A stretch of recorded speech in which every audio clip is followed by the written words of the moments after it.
Hey everybody, and welcome to another one of these 3131s. And it is day 19. I'm still trying to get over this like throat thing.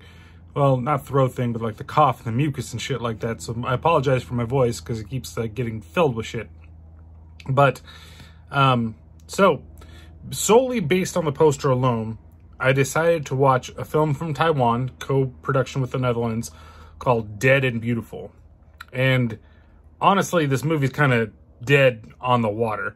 The basic premise of the story is that there's a group of social elites, you know, kids with a lot of money. I don't know if they're teenagers, maybe they're supposed to be, maybe they're just young people. And they like hold like weekends or times where they basically get to choose whatever they want to do and basically have a night on Taiwan. And Taiwan is like their playground because they're rich and yada, yada, yada. And so one day they decide to go out hiking. They get involved in a blood ritual and they all wake up the next day and finds out that they're vampires.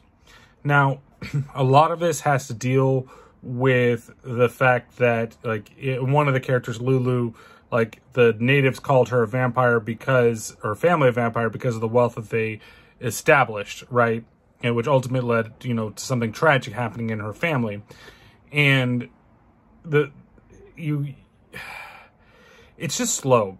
That's the biggest part of this movie. And it's not even that it's a slow burn, because I can take slow burns if something's gonna fucking happen. But nothing happens over the course of this movie until the last 10 to 15 minutes of the movie. It's beautifully shot. I will 100% give it that. Absolutely beautiful. The neon lights and the settings and the different parts of Taiwan. Fucking awesome. Awesome.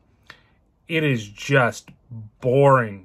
Oh, and when I say boring, I mean boring. I got so distracted with it because I just couldn't pay attention to it. And it's in a mixture of English and Taiwanese, Chinese, I guess. I don't know if it's in Mongol or whatever it is, but it could be, it needs something. As they're like coming to embrace themselves as vampires, as they realize that maybe that it's not what it's cracked up to be, like, the fact that, you know, one of them tumbles more into like the violent side of being a vampire, like all these things that should be happening, and they're all stereotypes of what they are, you know. And it's just like, you know, one's a prankster, one's more of an aggressor, one's trying to be a Buddhist, one is like the social media person, you know. The cast isn't really likable. I don't feel like anybody learns a lesson at all in this. And the twist I've seen before in other movies, one with Michael Douglas comes to mind, but it just, I don't know, I just feel like it fails. Like, it just doesn't really go anywhere.